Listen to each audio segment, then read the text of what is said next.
رہے تھے، کچھ چیزیں ثابت ہو گئی ہیں۔ سب سے اہم بات یہ ہے کہ یہ شخص ایک بار پھر اور اس کے ساتھی جھوٹے ثابت ہوئے ہیں۔ کس حوالے سے کہ یہ نتائج بتا رہے ہیں کہ establishment, election commission of Pakistan, وفاقی حکومت اور پنجاب کی صوبائی حکومت مکمل طور پر غیر جانبدار تھے، اور یہ ایک سیاسی مقابلہ تھا جو سیاسی قوتوں کے مابین تھا۔ ثابت ہو گیا کہ ریاستی اداروں اور حکومت کی جانب سے کسی کی بھی قسم کی کوئی دھاندلی نہیں کی گئی۔ اہم ترین بات یہ ہے کہ ہمارا مقابلہ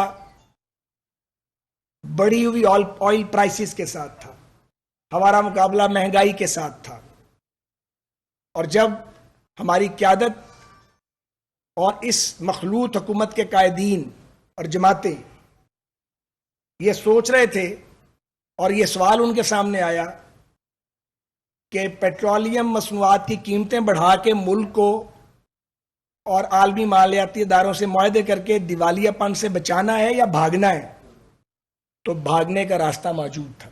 اور یہ بات آج ہم پہلی بار نہیں کہہ رہے، ہم پہلے بھی کہہ چکے ہیں، مگر تمام جو حکمران اتحاد کی جماعتیں ہیں ان کے قائدین نے کہا بھاگنا نہیں ہے، سیاست اوپر نیچے ہو سکتی ہے لیکن پاکستان کا مفاد سب سے مقدم ہے۔ اور اسی بنیاد پر اس مخلوط حکومت نے مشکل اور سخت فیصلے کیے اور عمران خان کے گناہوں کا بوجھ اپنے سر پہ اٹھایا۔ اگر ہم یہ بوجھ نہ اٹھاتے تو کون اٹھاتا؟ الیکشن میں جاتے تو کیئر ٹیکرز آتے، اور کیئر ٹیکرز کے ساتھ آئی ایم ایف سمیت دنیا کا کوئی ملک معاہدہ نہیں کرتا، کوئی ان سے بات بھی نہیں کرتا۔ سو ہم نے اپنی سیاست کو داؤ پہ لگائی اور اپنے ملک کو دیوالیہ ہونے سے بچایا، جو عمران خان کر گیا تھا اور صرف اس کا ڈیکلریشن باقی تھا۔ اس لیے ہمیں کوئی ریگریٹ نہیں ہے، ہم تو 19 سیٹیں بھی ہمیں یاد ہیں اور اس کے بعد بھی ہماری حکومتیں بنتی رہی ہیں۔ سو یہ جنگ، یہ جدوجہد جاری رہے گی، کیونکہ یہ جنگ، یہ جدوجہد اقتدار کی جنگ نہیں ہے، یہ جنگ اور جدوجہد پاکستان میں جمہوری اصولوں کو لاگو کرنے کی اور معاشی استحکام کی اور لوگوں کو انصاف دینے کی جدوجہد ہے۔ اور ہمارے سامنے ایک ایسا جھوٹا آدمی اور اس کا ٹولہ ہے جس کو 2014 سے باقاعدہ دودھ پلایا گیا تھا اور نیریٹو بلڈ اپ کیا گیا تھا، اور اس میں یادش بخیر سبھی شامل تھے، اور چور چور کا چورن بیچا گیا تھا، اور بہت سے لوگوں کے ذہنوں پر اس کے نقوش بھی آئے، لیکن الحمدللہ ہم اپنے موقف پہ ڈٹے رہے۔ یاد رہے کہ ابھی کل کی بات ہے، پرانی بات نہیں ہے۔ تقریباً سبھی ضمنی election P M L N جیتتی رہی ہے، انشاءاللہ اگلے انتخابات بھی ہم جیتیں گے۔ مجھے یہ کہنا ہے کہ پی ایم ایل این اور ہمارے ساتھی انشاءاللہ ہم کم بیک کریں گے۔ اگلی حکمت عملی اور لائے عمل کا فیصلہ انشاءاللہ جلد ہوگا، مقابلہ جاری رہے گا۔ اتحادیوں کا اجلاس بلایا جا رہا ہے، اتحادی جماعتوں کے سربراہان اور قائدین تشریف لائیں گے کل شام یا پرسوں انشاءاللہ تعالی، اور وہاں مشاورت ہوگی، اور پھر مشاورت کے بعد اگلے لائے عمل کا اور اگلے مراحل کا اعلان کیا جائے گا۔ اس وقت جو نتائج ہمارے پاس آئے ہیں اس کے مطابق ہاں، ایک بات جو سب سے اہم ہے، یہ نشستیں کس کی تھیں؟ یہ پی ایم ایل این کی نشستیں نہیں تھیں۔ ان 20 نشستوں پہ پی ایم ایل این ہاری تھی یا ہروائی گئی تھی۔ ان نشستوں پہ پی ایم ایل این کے مخالف جیتے تھے، پی ٹی آئی یا بعض انڈیپینڈنٹ کینڈیڈیٹ تھے۔ تو ہم نے جو سیٹیں حاصل کی ہیں 4 سیٹیں، اور وہ چاروں سیٹیں ہم نے وہ ہیں جو ہاری ہوئی تھیں اور جیت لی ہیں ہم نے۔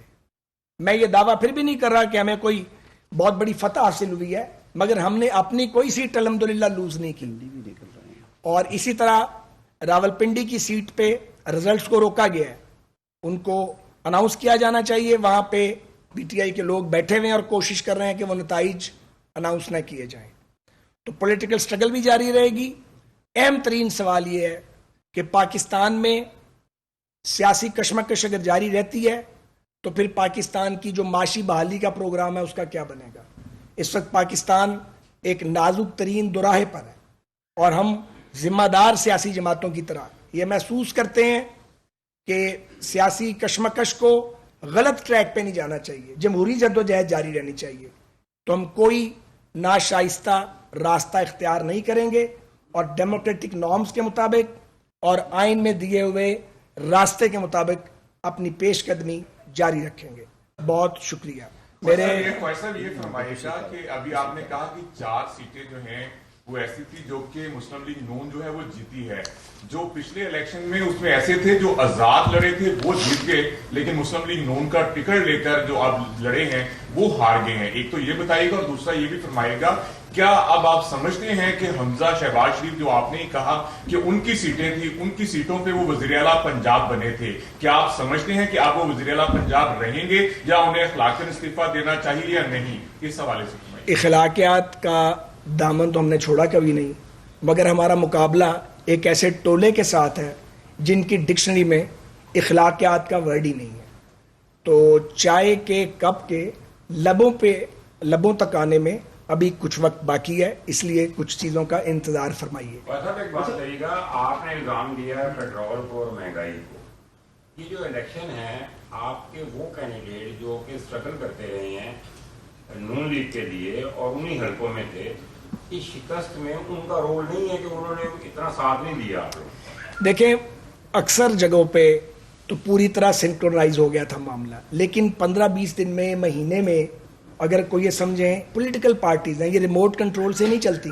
ظاہر ہے آپ قائل کر کے لوگوں کو اپنے ساتھ لے کے چلتے ہیں, یہی سیاسی عمل ہے اور یہی جمہوری عمل ہے.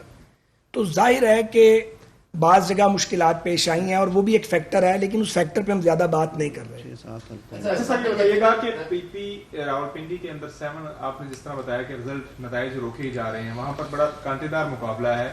اگر وہ نتائج آتے ہیں نون لیگ کو شکست ہوتی ہے تو کیا آپ اس کا فیصلہ چیلنج کریں گے کسی کورٹ میں؟ بہت کچھ چیلنج ہوگا, آپ ابھی انتظار کیجئے.